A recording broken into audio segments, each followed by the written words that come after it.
যখন জানাজার সামনে দাঁড়ায় যায়, হযরত ওমর আসমানের দিকে তাকায় আর দোয়া করে, আল্লাহ তাড়াতাড়ি আয়াত নাজিল করো, জানে আপনার নবী কি পড়ায়, জানাজা কি না পড়ায়।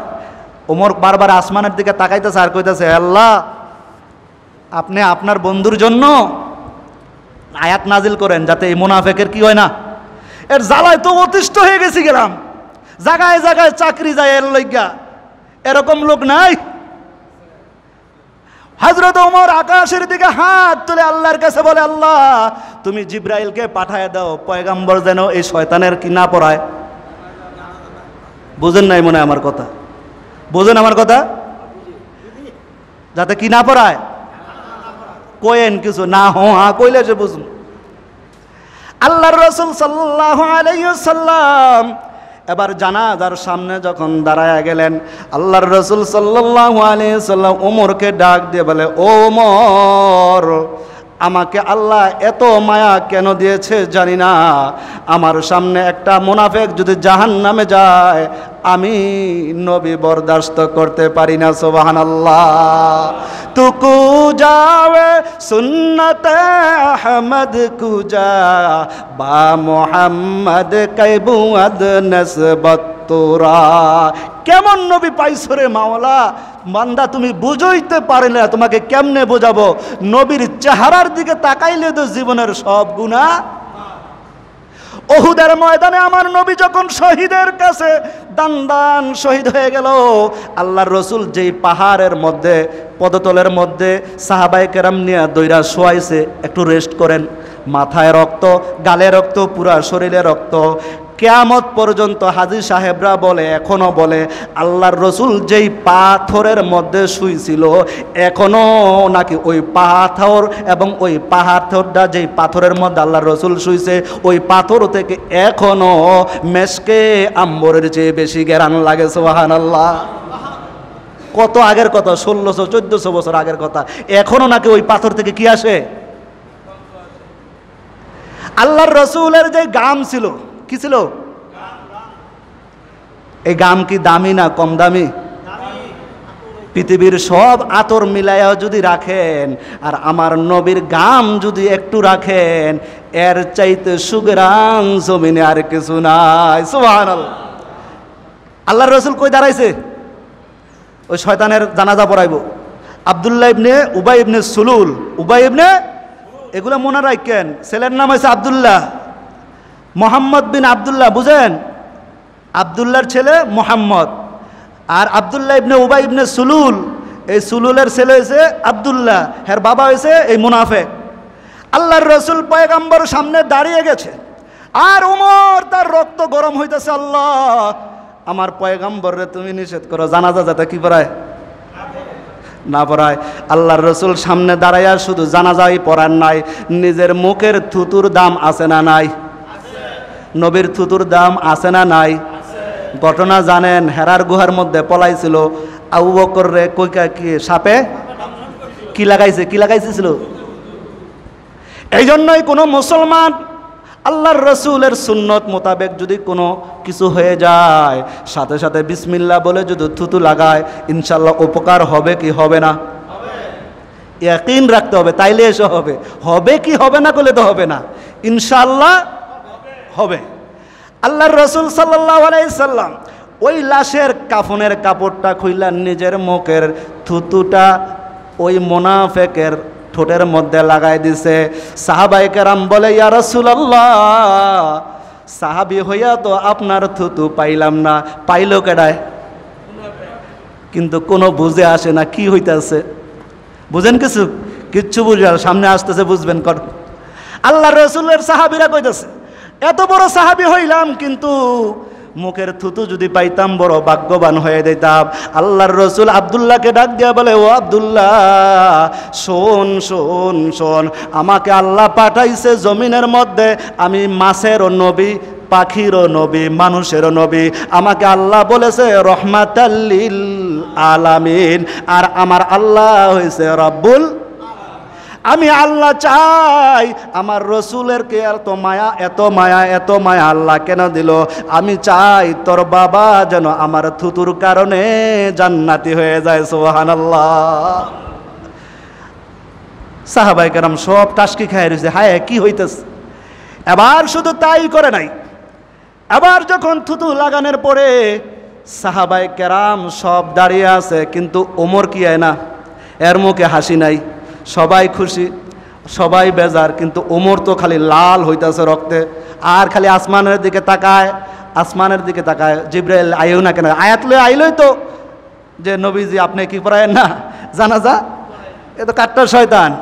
আল্লাহর রাসূল সাল্লাল্লাহু আলাইহি ওয়াসাল্লাম শুধু তাই করে নাই, মুখের মধ্যে থুতু লাগানোর পরে এবার জানাজার মধ্যে যখন দাঁড় হবে তার আগে আগে আল্লাহর রসুল যে জানাজা পড়াইবে, এই যার জানাজা পড়াইবে তার সঙ্গী ফঙ্গী কয় হাজার পড়তে আইছে না দেখতে আইছে? সব টার্গেট যে মোহাম্মদ কি আজকে দেখবো, জানাজা পড়বো না কি করবো, চারদিক দা গেরাল দেখার। আল্লাহর রাসূল সাল্লাল্লাহু আলাইহি ওয়াসাল্লাম আবার নিজের যে জামা আছে নিজের জামা খুলতেছে, সাহাবায়ে কেরাম টাসকি খায় রয়েছে, হায় রে আল্লাহর রসুল নিজের জামা কেন খুলে কিছু তো বুঝতে পারি নাই। আল্লাহর রসুল নিজের জামা খুলিয়া আব্দুল্লাহকে ডাক দেয়া বলে, ও আব্দুল্লাহ আমি চাই আমার জামাটা তোর বাবাকে পরাইয়া দেই। সুবহানাল্লাহ। সাহাবায়ে কেরাম আরো আশ্চর্য হয়ে গেল, নবী আপনার জামা আমরা পাইলাম না, আমি আবু বকর পাওয়ার যোগ্য, আমি ওমর পাওয়ার যোগ্য, আমি আলী পাওয়ার যোগ্য, কিন্তু পাইল কেডায়?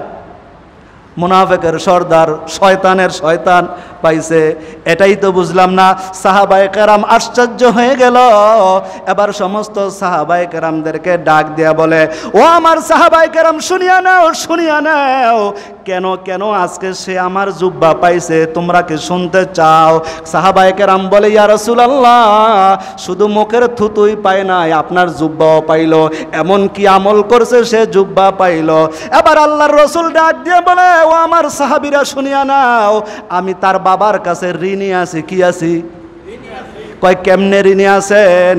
কয় ওহুদের ময়দানে সমস্ত সাহাবায়ে কেরামের লাশগুলা যখন একত্রিত করা হয়, সমস্ত লাশের মধ্যে যখন ওইখানে আমার চাচাও ছিল শহীদ হয়েছে, সমস্ত সাহাবায়ে কেরামদেরকে ছোট্ট ছোট্ট চাদর দিয়া দিয়া কাফন দেওয়া হয়ে গেছে, কিন্তু আমার চাচা ছিল একটু মোটা তাজা, একটু কি, কিন্তু আমার গায়ে যেই জুব্বা আছে এটা আমার চাচার হবে। এই মুনাফিকের সর্দার ওই দিন মান ইজ্জতের দিকে তাকাইয়া চোখ লজ্জায়, কি লজ্জায়? চোখ লজ্জায় ওই দিন তার নিজের জামা খুলিয়া আমার চাচাকে সে পরাইয়া দিছিল। সুবহানাল্লাহ। এ আমার সাহাবায়ে কেরাম শুনিয়া রাখ, আমি তোর বাবার কাছে, এ আব্দুল্লাহ শোন, আমি তোর বাবার কাছে ঋণী থাকতে চাই না।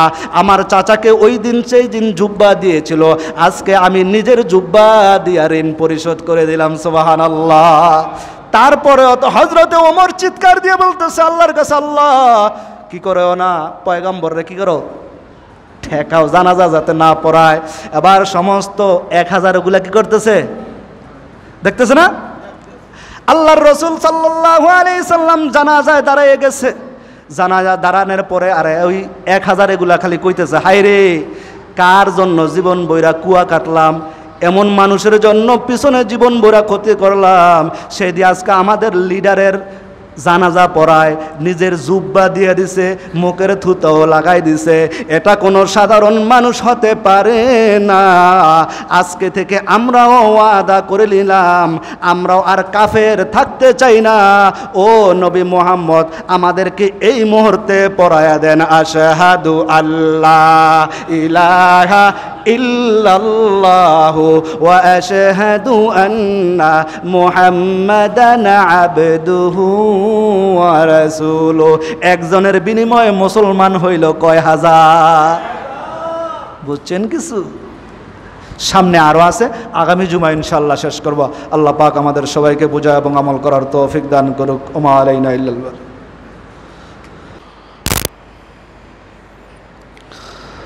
আলহামদুলিল্লাহ الحمد لله نحمده ونستعينه ونستغفره ونؤمن به ونتوكل عليه ونعوذ بالله من شرور أنفسنا ومن سيئات أعمالنا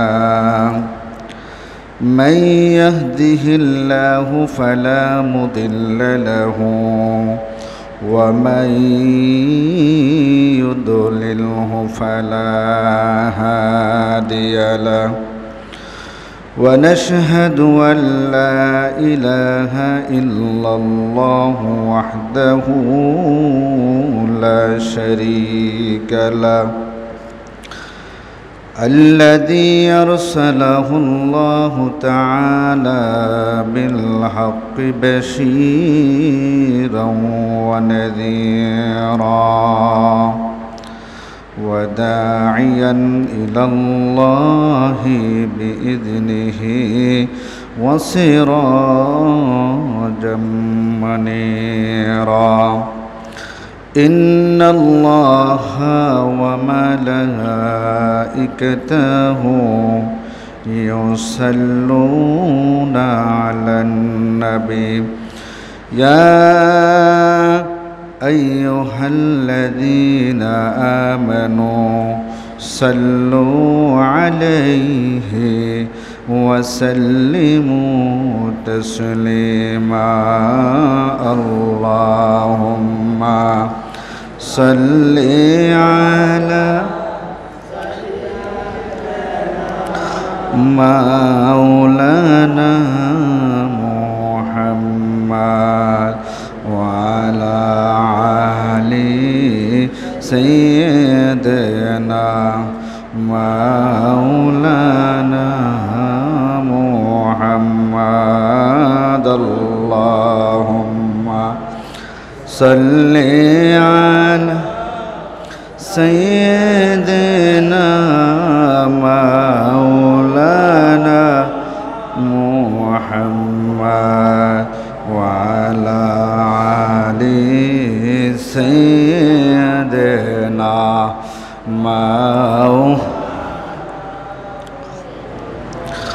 محبت پر درود مومن بائی بشیا مدر درود سنن نبیجی روجا پاکی شیا اللہم صلی علی سیدنا مولانا محمد وعلى آل سيدنا مولانا محمد لا إله إلا الله لا إله إلا الله لا إله إلا الله لا إله إلا الله لا إله إلا الله لا إله إلا الله لا إله إلا الله لا إله إلا الله لا إله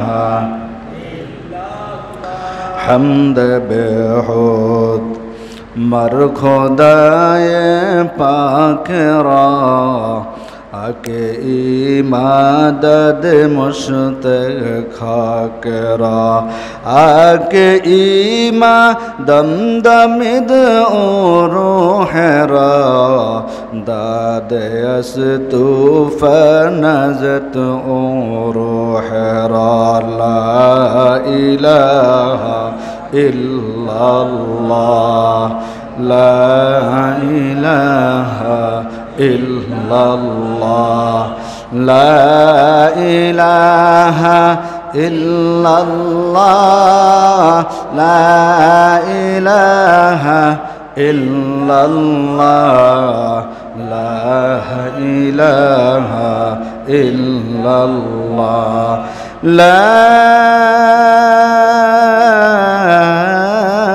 ইলাহা ইল্লাল্লাহু মুহাম্মাদুর রাসূলুল্লাহ।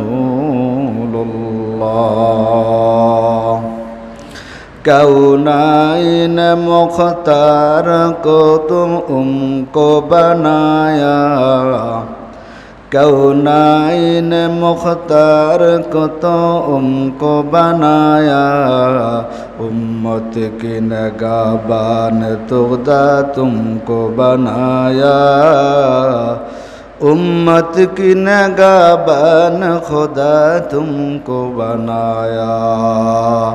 या रब मेरे आँखों में समा जाए मदीना, मुद्दत से मेरा दिल में तमन्ना है मदीना। तलवार बकट हो के निकल मैदान हासिल, दुश्मन के मुकाबिल तो लगा नाराए तकबीर, दुश्मन के मुकाबिल तो लगा नाराए तकबीर। तू मर्द मुसलमान व तो मर्द मुसलमान, तो मर्द मुसलमान व तो मर्द मुसलमान, एक हाथ में तलवार में एक हाथ में कुरान, एक हाथ में तलवार में एक हाथ में कुरान। मरण থেকে যতই পালাও, মরণ তোমায় লবে গিরি, যদিও সুদূর আকাশ পানে লুকাও সেথায় লাগিয়ে সিঁড়ি। নদী পথে নৌকা চালাও ও মাঝি ভাই, বেলা ডুবার আগে আমি পাড়ি দিতে চাই। ডুবে গেলে বেলা যে আর উঠবে না, ভেঙে গেলে মেলারে আর জমবে না। ये दुनिया हम सब मुसाफिर है, कब्र आखिर ठिकाना, कोई आगे रवाना है कोई पीछे रवाना। सुब्हानक ला इल्म लना इल्ला मा अल्लमतना इन्नका अंतल अलीमुल हकीम। قال رب اشرح لي صدري ويسر لي أمري। আলহামদুলিল্লাহ, আল্লাহ পাকের দরবারে অসংখ্য অগণিত অফুরন্ত শুকুর যে আল্লাহ তাআলা আপনাকে মায়া করে ভালোবেসে বড় মহাব্বত করে আজকে পবিত্র জুমার দিন জুমার সালাত আদায়ের লগ্নে তার পবিত্র ঘরে আসা এবং বসার সুযোগ করে দিলেন। ওই মহান মালিকের দরবারে সর্বপ্রথম শুকরিয়া জ্ঞাপন করি। সবাই এক আওয়াজে চিৎকার দিয়ে উচ্চ আওয়াজে বলি আলহামদুলিল্লাহ। লক্ষ কোটি সালাম ও সুজুদ দুজাহানের বাদশাহ সরওয়ারে কায়নাত নবী মুহাম্মদুর রাসূলুল্লাহ সাল্লাল্লাহু আলাইহি ওয়াসাল্লামের উপর। আলহামদুলিল্লাহ, আজকে পবিত্র জুমার দিন আল্লাহ তাআলা আমাকে আপনাকে বড় ভালোবাসছে, পছন্দ করছে বিধায় আল্লাহ তাআলার ঘরে আগে আসতে পারছি। এই জন্য দিল থেকে মনে মনে বড় খুশি হওয়া চাই। আল্লাহ তাআলা আমাকে বড় ভালোবাসছে, আল্লাহ পাকের হুকুম আদায় করার জন্য আল্লাহর ঘরে আগে আসতে পারছি। এই জন্য দিলে দিলে অন্তরের মধ্যে বড় খুশি হওয়া চাই। আল্লাহ পাক তো বান্দাকে সবচাইতে বেশি মহাব্বত করেন। দুনিয়ার যত আসবাব দেখেন সব চাইতে বেশি বান্দাকে আল্লাহ ভালোবাসে। এবং আল্লাহ ঘোষণাও দিয়েছেন, আমি এই দুনিয়ার মধ্যে যত মাখলুক দেখো না কেন সবচাইতে উত্তম এবং অবয়ব আকৃতি দিয়ে আমি আদমকে বানাইছি। এই জন্য আদমকে আবার সমস্ত জাতির ওপরে শ্রেষ্ঠত্ব দিয়েছি। আল্লাহ পাক রব্বুল আলামিন শুধু তাই করে নাই, তারপরে আপনাকে আমাকে সর্বশেষ নবী, নবীদের সরদার, সৈয়দুল মুরসালিন খাতামুন নবিয়্যিন এরকম একজন নবী দান করছেন। এই জন্য খুশি না বেজার? এই জন্য রসুল করিম সাল্লাল্লাহু আলাইহি ওয়াসাল্লাম বলেন, ধ্বংস হোক ওই ব্যক্তি যে নবীর নাম আসার পরে কি পড়ল না, সাল্লাল্লাহু আলাইহি ওয়াসাল্লাম পড়ল না। আল্লাহ রসুল মিম্বারে উঠতেছেন, বলতেছে, তিনবার বলতেছে তাই হোক। ফেরেশতারা আয়েশা বলতেছে যে নবীর নামে দুরূদ পড়ল, কিন্তু সে সাল্লাল্লাহু আলাইহি ওয়াসাল্লাম বলল না। আল্লাহ রসুল বলতেছে তাই হোক, ধ্বংস হোক। এরকম তিনটা প্রশ্নের উত্তর জিবরাইল করছে, আল্লাহর রসুল বলছে যে তাই হোক। সাহাবায়ে কেরাম জিজ্ঞাসা করলেন, ইয়া রাসূলুল্লাহ, হঠাৎ আপনি বললেন আমিন মানে তাই হোক, কি বললেন? যে মাতা পিতা পাইল কিন্তু মাতা পিতাকে সন্তুষ্ট করতে পারল না, ধ্বংস হোক ওই ব্যক্তি। তারপরে আল্লাহর রসুলের নামে দুরূদ পড়া হোক, কিন্তু সে সাল্লাল্লাহু আলাইহি ওয়াসাল্লাম পড়ল না, কৃপণতা করল, ধ্বংস হোক ওই ব্যক্তি। আল্লাহ রসুল বললেন যে তাই হোক। এই জন্য রসুল করিম সাল্লাল্লাহু আলাইহি ওয়াসাল্লামের নাম যখন আসবে তখন দিল থেকে প্রাণ খুলে, তখন একবার এক মজলিসের মধ্যে যতবার নবীর নাম আসবে ততবার পড়া সুন্নত, কিন্তু একবার বলা ওয়াজিব, না বললে কি হবে? গুনাহগার হবে। এই জন্য যেই নবীকে না পাইলে আপনি আমি এই দুনিয়ার কিছুই দেখতাম না, কিছুই পাইতাম না। আল্লাহ পাক আপনাকে আমাকে এত কিছু দেওয়ার পরে যদি এই রব্বে করিমের দেওয়া জবান দিয়া রসুল করিম সাল্লাল্লাহু আলাইহি ওয়াসাল্লামের নামে যদি একটু দুরূদ শরীফও না পড়তে পারি, তাহলে আল্লাহর রসুল আপনাকে আমাকে কিভাবে সুপারিশ করবে? এই জন্যই দেখবেন দুনিয়ার মধ্যে আল্লাহ পাক এবং আল্লাহর রসুলের অনেক নাফরমানি অনেক বান্দা করছে, তারপরে আল্লাহর রসুল সাল্লাল্লাহু আলাইহি ওয়াসাল্লামকে আল্লাহ তাআলা এত মায়া দিয়েছেন, এত মায়া দিয়েছেন। যদি কোনো কাফের অথবা বেঈমান আল্লাহর রসুলের সামনে দিয়া যায় তখন আল্লাহর রসুল খুব কষ্ট পায়, হারে এই লোকটা যদি মুসলমান হইতো। বড় আফসোস করে, কাফের বেঈমান হোক যেই হোক, মুসলমানদের জন্য তো আফসোস করে নেই, কিন্তু অমুসলিমদের জন্য আফসোস করে এবং বলতে থাকে ওই লোকের কাছে যদি আমি যাইতাম, যতবার যাইতাম, তারপরেও যদি সে হেদায়েত পেয়ে যাইত। আল্লাহর রসুল সব সময় এই দোয়াই করতেন, এটাই কামনা করতেন যে একটা মানুষ কিভাবে আল্লাহমুখী হয়ে যায়, একটা মানুষ কিভাবে দিনওয়ালা হয়ে যায়, একটা মানুষ কিভাবে নামাজওয়ালা হয়ে যায়, একটা মানুষ কিভাবে চরিত্রবান হয়ে যায়। কারণ আল্লাহর রসুলকে সাল্লাল্লাহু আলাইহি ওয়াসাল্লামকে আল্লাহ তাআলা সব কিছু পরিপূর্ণ হওয়ার পরেই বিদায়ী ভাষণের মধ্যে বলে দিয়েছেন, আল ইয়াউমা আকমালতু লাকুম দীনাকুম ওয়া আতমামতু আলাইকুম নি'মাতি ওয়া রাদিতু লাকুম ইসলাম দীনা। 1,00,000 সাহাবীর সামনে আল্লাহ তাআলা, আল্লাহর রসুল বলেন, আমি কি তোমাদের কাছে দিন পৌঁছাইতে পারছি? সাহাবায়ে কেরাম এক বাক্যে উত্তর দিলেন, হে নবী, আপনি শুধু আমাদের কাছে দিন পৌঁছাই শেষ করেন নাই, এবং এটার হকও আপনি কি করছেন? আদায় করছেন। কিন্তু আল্লাহর রসুল সাল্লাল্লাহু আলাইহি ওয়াসাল্লাম, কালকেও পড়লাম, কিছু কিছু সূরা আল্লাহর রসুলের ওপর যখন নাজিল হয় বলতেছে এই সূরাগুলো আমাকে বার্ধক্যর মধ্যে পৌঁছায় দিছে। কোরআনের আয়াত আবার কেমনে বার্ধক্যর মধ্যে পৌঁছায় দেয়? ওই আয়াতের মধ্যে জান্নাতের কথা নাই, শুধু জাহান্নামের কথা, জাহান্নামের শাস্তির কথা আছে, কি হবে কবরের আযাব, হাসরের ময়দানে কি হবে, ওই সমস্ত আযাবের কথা যখন সূরার মধ্যে আসে, আল্লাহ রসুল বলতেছে এই আয়াতগুলি আমার চুল দাড়ি কি করছে? পাকায় দিছে, টেনশনে ফেলাই দিছে। হায় রে, আমার উম্মতের কি হবে, আমার উম্মতের কি হবে? কিন্তু উম্মত তো টেনশন করে না, আমার কি হবে? একবারও যদি এরকম চিন্তা করতাম। এই জন্য আল্লাহ রসুল সাল্লাল্লাহু আলাইহি ওয়াসাল্লাম বলছেন, আকসিরু যিকরা হাযি মিন লাযাতিল মাউত, অধিক পরিমাণে মৃত্যুকে কি করো? স্মরণ করো। যখন মানুষ মৃত্যুকে বেশি স্মরণ করবে, মৃত্যু তার সামনে থাকবে, এরকম একটা পরিস্থিতি যদি সবসময় নিয়ে থাকে, দেখবেন তার দ্বারা কি হবে না? গুনাহ হবে না দোস্ত, গুনাহ হবে না। কখন জানি মালাকুল মউত আসে, এই ফিকির যদি যখন মানুষের ভিতরের থেকে উঠা যায়, দুনিয়ার মোহমায়া যখন সে পড়ে যায়, আর মৃত্যুর কথা যদি ভুলে যায়, আখেরাতের কথা ভুলে যায়, তখনই তার দ্বারা গুনাহের কাজ করা সহজ হয়। হ্যাঁ, তখনই তো গুনাহের কাজ করা সহজ হয়ে যায়। হ্যাঁ, আল্লাহর রসুলের কাছে এক সাহাবী আসছে, ইয়া রাসূলুল্লাহ, আমি চুরি করি, আমি জিনা করি, আমি মদ পান করি, আমাকে আপনি নসিহত করেন, আমি যেন কি হয়ে যাই? ভালো হয়ে যাই।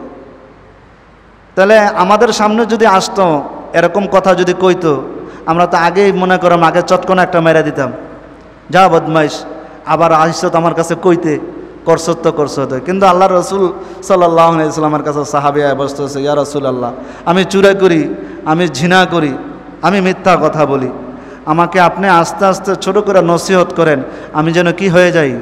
ভালো হয়ে যাই। আল্লাহ রসুল সাল্লাল্লাহু আলাইহি ওয়াসাল্লাম ওই জিনার কথাও বললেন না। হ্যাঁ, বললেন যে তুমি কি করে দাও ভাই, তুমি মিথ্যা কথা ছেড়ে দাও। কি ছেড়ে দাও? কিন্তু আল্লাহ রসুল তো ইচ্ছা করলে বলতে পারো তুমি চুরি ছেড়ে দাও, জিনা ছেড়ে দাও, যেটা বড় কথা।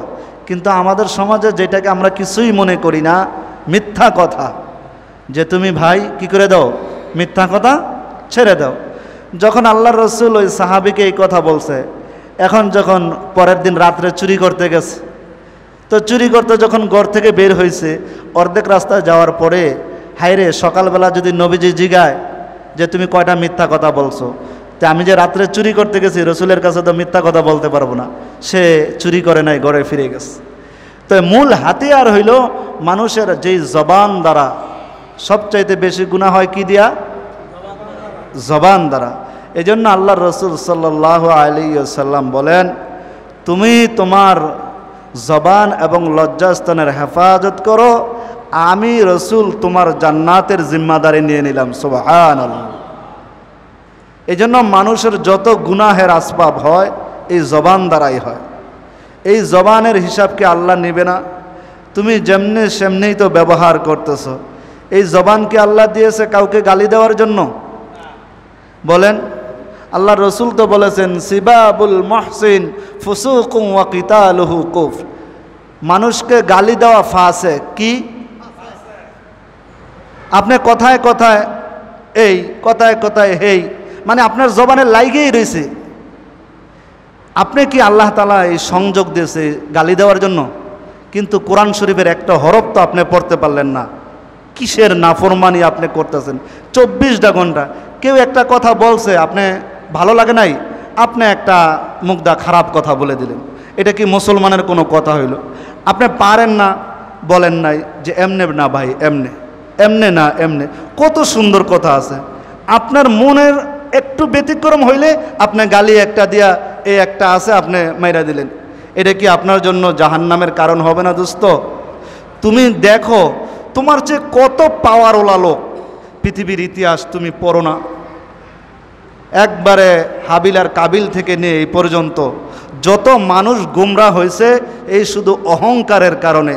যাদের ভিতরে এই অহংকারের মাত্রা চলে আসে, তখন দেখবেন যে অহংকারের তার কি সব ধ্বংস হয়ে যায়। নিজেকে নিজে কি ভাবো, নিজেকে নিজে কি ভাবো, যে মাটির থেকে তুমি তৈরি, এই মাটিই তো তোমাকে গ্রাস করবে, এর ভিতরে কোনো কি নাই সন্দেহ। যদি তাই না হইতো, তাহলে বড় লোকের ছেলেবেলে, রাজা বাদশাদের ছেলেবেলে তো মাটির ভিতরে দিত না, ঘরের ভিতরে রাইখা দিত যে আমার সন্তানের বড় মায়া। না না না দোস্ত, আল্লাহ যাকে যেটা দেওয়ার সেইটাই দেয়। দেখবেন অনেকে ছেলের আশা করে, আমাকে একটা ছেলে দাও আল্লাহ, বংশের বাতি। আল্লাহ বলতেছে ছেলে দেওয়ার মালিক তো তুই না, মেয়ে দেওয়ার মালিক তো তুই না। কিন্তু আল্লাহর কাছে চাইতে তো সমস্যা নাই, কিন্তু ছেলে হইলে মন বড় খুশি হয়ে যায়, মেয়ে হইলে মনটা বড় কালো হয়ে যায়। কেন কালো হয়ে যায় তোমার? তুমি মনে করতেছো তোমার জন্য ছেলে ভালো, আল্লাহ মনে করতেছে তোমার জন্য মেয়ে ভালো। কিন্তু ছেলে এমন একটা হয়েছে সমাজের মধ্যে সবচাইতে বড় বেয়াদব, তখন তুমি আবার বলবা এই ছেলে আমার না হইলে আরো কি হইতো? বলি না? এটা আল্লাহ ভালো বোঝে তোমার জন্য কি ফায়সালা, তোমার জন্য কি দরকার, এটা আল্লাহ জানে। আল্লাহ রাব্বুল আলামিন বলেন আফাহাসিবতুম আন্নামা খলাকনাকুম আবাসা আফাহাসিবতুম আন্নামা খলাকনাকুম আবাসা ওয়া আন্নাকুম ইলাইনা লা তুরজাউন। আমি আল্লাহ তোকে এই জবান অনর্থক দেই নাই, আমি আল্লাহ তোকে এই হাত অনর্থক দেই নাই। এই হাত দিয়া যদি কোরআন শরীফকে স্পর্শ করো তারপরে সওয়াব, কিন্তু এই হাত দ্বারা যদি কারো দিকে ইশারা করো, আল্লাহ বলেন বান্দাকে কষ্ট দিয়েছ, আমি আল্লাহ মাফ করব না। আল্লাহর কাছে এটা নাই, সোজা কথা, বোঝেন কথা। আল্লাহ বলতেছে এই দায়িত্ব কি নাই, মাফ চাইতে হবে কার কাছে? যারে কি দেখাইছো না এটা? খবরদার খবরদার, তোর পায়ের হাত ধরে বলি, পায়ের ওপর হাত লাগায়া বলি, যদি মা বাবার উপরে বড় চোখে তাকাইছো, আজকে যায়া মাকে বলো মা তুমি মাফ করে দাও, বাবা তুমি মাফ করে দাও। নাইলে আল্লাহ বলেন তোর মা তোর বাবা যদি মাফ না করে, আমি আল্লাহ ও সেই গুনাহ কি করব না, মাফ। আল্লাহ যদি এরকম কথা বলে আমার কি উপায় হবে? মসজিদের মধ্যে জুমার বয়ান হয়, ও পর্দার আড়ালের মা, পর্দার আড়ালের বোন, তুমি খেয়াল করিয়া শুনিয়া নাও, স্বামী ঘরে আসার পরে তোমার চরিত্র হবে কি? গামছাটা আগায়া দেওয়া, এক গ্লাস ঠান্ডা পানি দেওয়া। কিন্তু স্বামী যখন বেচারা বাহির থেকে আসে, তুমি কাজ করতেছো, তারপরেও তো তোমার সবচাইতে বড় নেয়ামত স্ত্রীর কাছে কেডায়? পয়গম্বর বলে স্বামী যদি নারাজ থাকে, যত বড় আবেদাই হও, জান্নাতের গ্যারান ও পাওয়া সম্ভব না। ঠিক কি না? স্বামী যদি তোমার ওপর সন্তুষ্ট থাকে, আমার আল্লাহ কি? সন্তানের ওপর যদি মা বাবা সন্তুষ্ট থাকে, আল্লাহ সন্তান মা বাবার ওপর সন্তুষ্ট। দেখবেন রাস্তার মধ্যে, ঢাকা ইউনিভার্সিটির এলাকায় গেছেন কিনা জানি না, পাগল রাস্তার মধ্যে ইংলিশে কথা কয়। পাগলের জন্য কি আলাদা ইংলিশ স্কুল আছে নাকি? তো কেন হইল এটা এমন?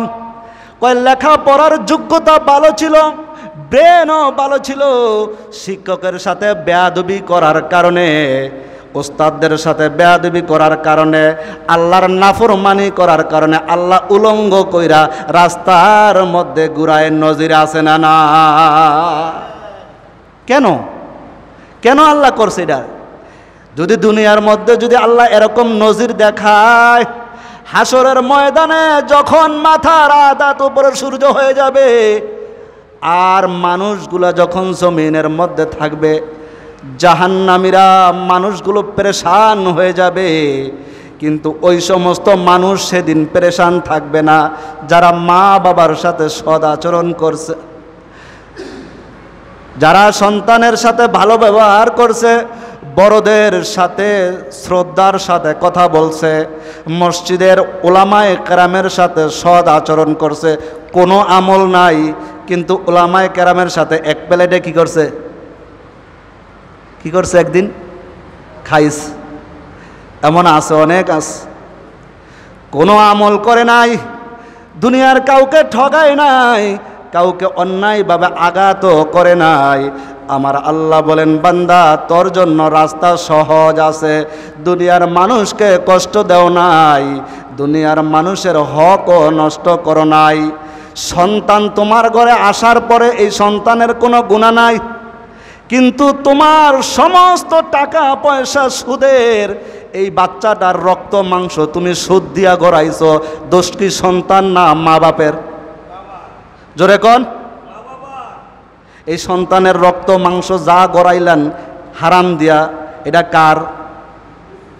আপনি না, সন্তানের দোষ। সন্তান যদি জানতো আমার বাবা চোর, আমার বাবা রাত্রে চুরি কইরা আইনা আমাকে খাওয়ায়, তাহলে ওই সন্তান তো এলাকার মধ্যে বাবার পরিচয় দিত।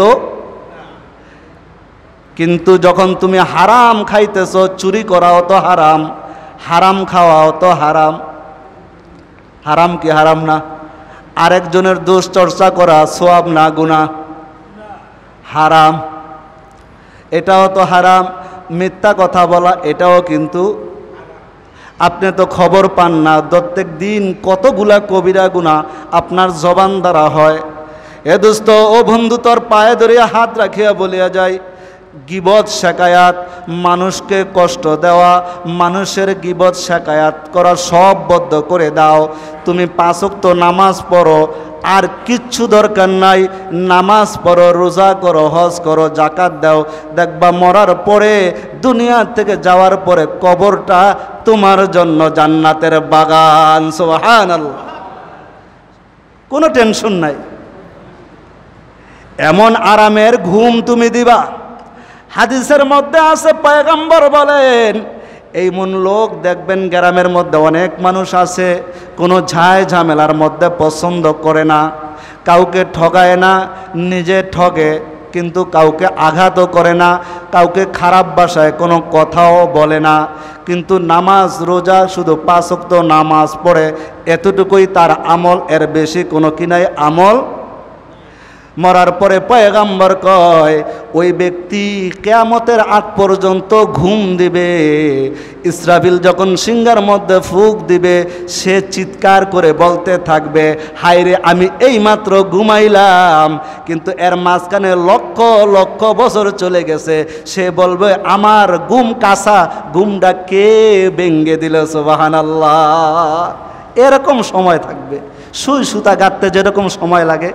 হ্যাঁ, শুধু তাই নয়, পয়গম্বর বলেন, নতুন দাম্পত্য জীবন তখন বাসর ঘরের মধ্যে শয়, যেমন আরামের ঘুম ঘুমায়, একজন নেককার ব্যক্তি কবরে যাওয়ার পরে কিয়ামতের আগ পর্যন্ত এমন ঘুম দিবে, কোনো টের পাবে না। সুবহানাল্লাহ। এটা কেমনে হবে? যখন আপনার চরিত্র রসুলের চরিত্র, রসুলের আখলাকের সাথে আপনার চরিত্রর সাথে একটু মিলায়া দেখেন, কোনো মিল নাই, একটুও মিল নাই। কিন্তু কেন মিল নাই? আপনার ঘরের মধ্যে দিন নাই, আপনার মেয়ের মধ্যে দিন নাই, আপনার বিবির মধ্যে দিন নাই। আপনার বিবিটা, আপনার পুত্রবধূরা যদি দিনদার হইতো, কিন্তু আপনি দিনদারের তো খোঁজ খবর নেন নাই, খালি দেখছেন ছেলে কোথায় থাকে, প্রবাসে থাকে, অস্ট্রেলিয়া থাকে, মেয়েটাকে অস্ট্রেলিয়ান জামাইয়ের কাছে দিয়েছেন। কিন্তু আপনি যদি সর্বপ্রথম আল্লাহর রসুলের সাহাবীদের ইতিহাস দেখেন, কিছুই দেখে নাই, সর্বপ্রথম দেখছে দিনদার কিনা। যদি দিনওয়ালা হয়, এই বিবি যদি, এই পুত্রবধূ যদি আমার ঘরের ভিতরে আমি ঢুকাইতে পারি, আমার পুরা ফ্যামিলিটাই আল্লাহ তাআলা জান্নাতের পরিবেশ করে দেবে। সুবহানাল্লাহ। কারণ একটা দিনদার মা, একটা দিনদার বোন, একটা পুরা জাতি, একটা মা, একটা দিনদার একটা মা দিতে পারে। এ দুনিয়ার মুসলমান পর্দার আড়ালের মা, খেয়াল করিয়া শুনিয়া নাও, আল্লাহর রসুলের সাহাবী আব্দুল্লাহ ইবনে উবাই ইবনে সুলুল, আব্দুল্লাহ ইবনে উবাই ইবনে সুলুল ইসলামের সবচাইতে বড় দুশমন ছিল। আব্দুল্লাহ ইবনে উবাই ইবনে সুলুল ইসলামের সবচাইতে বড়, সব সময় আল্লাহর রসুলের বিরুদ্ধে স্লোগান দিত, আল্লাহর রসুলরে কিভাবে মারা যায়, আল্লাহর রসুলরে কিভাবে দুনিয়া থেকে বিদায় করা যায়। এরকম শ্রেণীর মানুষ আমাদের সমাজে আছে না নাই? মসজিদের ইমাম সাহেবকে 6 মাসের পরে বিদায় করতে পারলে শান্তি লাগে, আছে না নাই? তুমি তোমার বিবিরে কয়টা পাল্টাইছো, কয়টা বিয়ে করছো জীবনে? মসজিদের ইমাম সাহেব পাল্টাইলে কি তোমার যোগ্যতা বাড়ল? তোমার পায়ে হাত রেখে বলি, দোস্ত, তুমি ইমাম সাহেব পাল্টাও নাই, তোমার জীবন চরিত্রকে পাল্টাও, কামে লাগবো। ইমাম সাহেব পাল্টাইলে আরেক জায়গায় চাকরি কি হইব না? কিন্তু তোমার চরিত্র যদি না পাল্টাও, এই কবরে গেলে একটা মায়েরও জমিনে পড়বে না, সব কই পড়ব? আব্দুল্লাহ ইবনে উবাই ইবনে সুলুল দুনিয়ার মধ্যে সবচাইতে বড় মুনাফিক ছিল। সব সময় মসজিদ, মাদ্রাসা, আল্লাহর রসুলের বিরুদ্ধে যত ষড়যন্ত্র আছে সে করছে, কিন্তু আল্লাহর রসুল তারপরও বড় মায়া লাগে, হায়রে আমার সামনে যদি সে নাফরমান হইয়া কবরে যায় আমার সামনে। কারণ আল্লাহর রসুল ওমরকে ডাক দেয়া বল, ও ওমর, আল্লাহ আমার এত মায়া কেন দিল, এত মায়া কেন দিল? আল্লাহ তাআলা কোরআনের মধ্যে বলে দিয়েছে, ও নবী আপনি কোন মুনাফিকের জন্য যদি 70 বারও দোয়া করেন আমি কি করব না কবুল? কয়বার? একবার না দুইবার, কয়বার? সূরাতুত তওবার 80 নম্বর আয়াত, আজকে যায়া খুলবেন, বাংলায় লেখা আছে, ইস্তাগফির লাকুম আও লা তাস্তাগফির লাকুম ওয়া ইন তাস্তাগফির লাকুম 70 মাররা। 70 মানে 70, কয় 70 বারও যদি নবী আপনি ওই মুনাফিকের জন্য আপনি কি করেন? দোয়া করেন, তাহলেও আল্লাহ কি করবে না? আব্দুল্লাহর বাপ উবাই ইবনে সুলুল, আব্দুল্লাহ সাহাবী, আব্দুল্লাহ ইবনে উবাই ইবনে সুলুল সবচাইতে বড় মুনাফিক।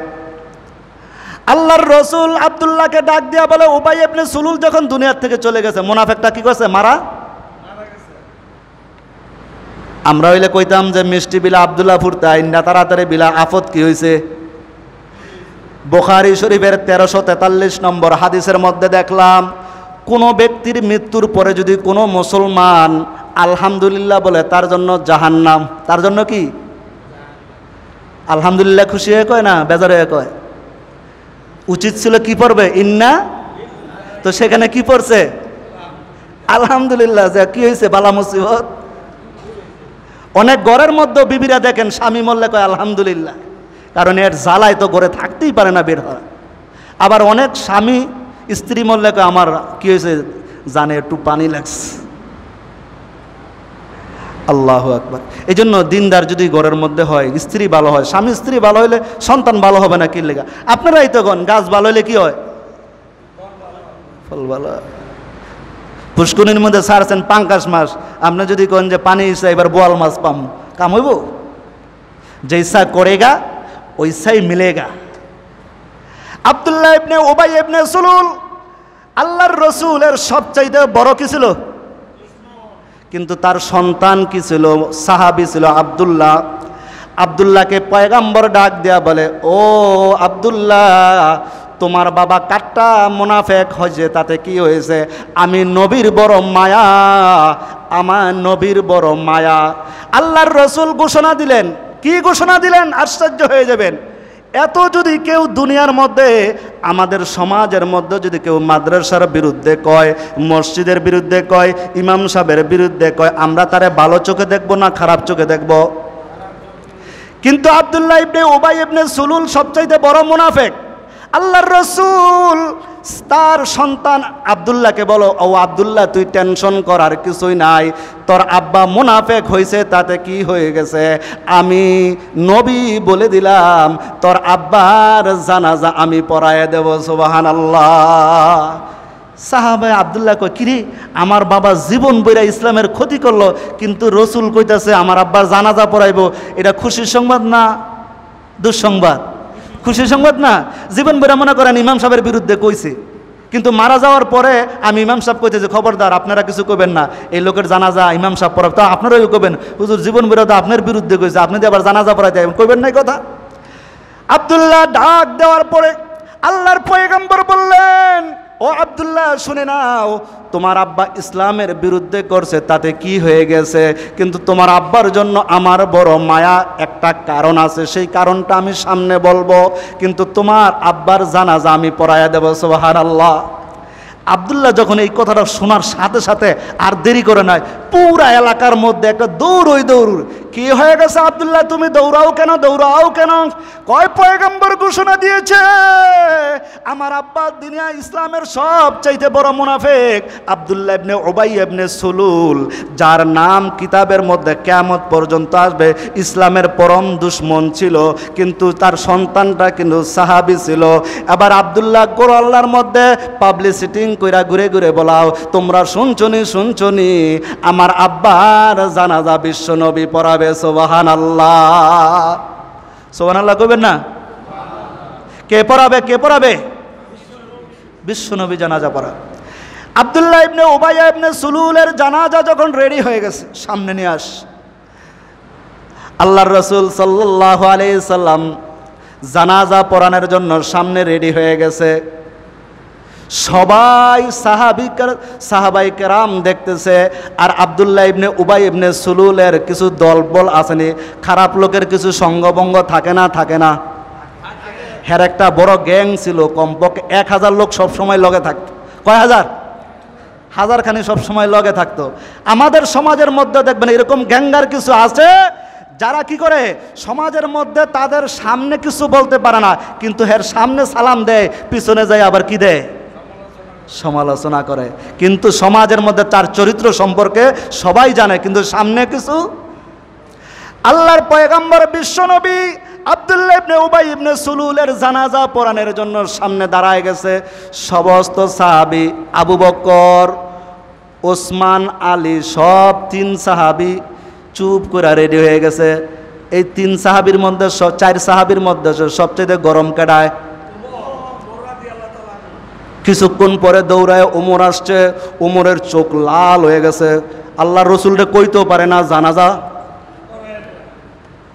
খালি আসমানের দিকে তাকায় আর খালি লাশের পাশ দিয়ে ঘুরে, কিন্তু নবীরে কই বোঝে জানাজা পড়ায় না, এই সাহস আছে কোনো মানুষের? নবীর সামনে উচ্চ আওয়াজে কথা বলা হারাম, উচ্চ আওয়াজে কথা বলা, সেখানে নবীর কেমনে কইব জানাজা? সাহস আছে? হযরতে ওমর 3 সাহাবী, আমাদের দ্বারা সম্ভব না, যদি পারে একমাত্র ওমর কইতে পারবে, কিন্তু ওমর কয় না, ওমর খালি ওই আয়াত পড়ে। কোন আয়াত? ইস্তাগফিরু আওলা তাস্তাগফিরু ইন তাস্তাগফিরু 70 মাররা। এই আয়াত বারবার তেলাওয়াত করতেছে আল্লাহ রসুলের সামনে দিয়া। এই আয়াতের মধ্যে আছে মুনাফিকের জন্য আপনি 70 বার দোয়া করলে কি হবে না, কিন্তু ডাইরেক্ট কয় না যে এটার কি করেন না জানাজা। আল্লাহর রসুল বলতেছে ওমর তুমি কি বলতে চাও? কয় পয়গম্বর আমি কিছু বলতে চাই না। কয় এই আয়াত বারবার আমার সামনে আয়া পড়ো, কি ব্যাপার? এই আয়াতের মধ্যে কি বলা আছে? এই আয়াতের মধ্যে এই কথা বলা আছে যে আপনি মুনাফিকের কি করাবেন না, মুনাফিকের জন্য যদি 70 বারও দোয়া করেন কি হবে না, কবুল। এই কথা তো নাই, জানাজা বুঝছেননি কথা? আয়াতের মধ্যে আছে মুনাফিকের জন্য 70 বার দোয়া করলেও কি হবে না, আল্লাহর রাসূল বলেন ওমর তুমি যে আয়াত তেলাওয়াত করতেছো এই আয়াতের মধ্যে তো জানাজার কথা আসে নাই, তাহলে আমি জানাজা পড়াইলে সমস্যা কি? কিন্তু এই কথা আসছে 70 বারও যদি মুনাফিকের জন্য দোয়া করেন আমি আল্লাহ কি করব না? এবার ওমর তার কিন্তু সহ্য হইতেছে না, কিন্তু ওই আব্দুল্লাহ ইবনে উবাইয়ের সুলুল ওই মুনাফিকের একটা গ্যাং আছে, ওই গ্যাংয়ের সদস্য কয়জন বলছিলাম? কয় হাজার? ওই 1000 তারা কি করছে, জানাজার শরিক হয় নাই, আশেপাশে ঘুরতেছে। আব্দুল্লাহর ছেলে মোহাম্মদ বিশ্বনবী জানাজা পড়াইব দেখতে আইছে, পড়তে আয় না, কি আটটাইছে? নেতারে যে জানাজা পড়াইব, নেতা মারা গেছে দেখতে আইব না? ওই 4 দিয়ে 1000 লোক ঘুরতেছে। মোহাম্মদ কি পড়াইব আজকা? যে মোহাম্মদের জন্য জীবন শেষ করার জন্য আমরা মেহনত করলাম, এই মোহাম্মদ ওই দিয়ে আমগো নেতার আজকে জানাজা পড়া, এটা দেখার দরকার আছে না? দেখেন আল্লাহর রসুলের হিকমত দেখেন। আল্লাহর রসুল সাল্লাল্লাহু আলাইহি ওয়াসাল্লাম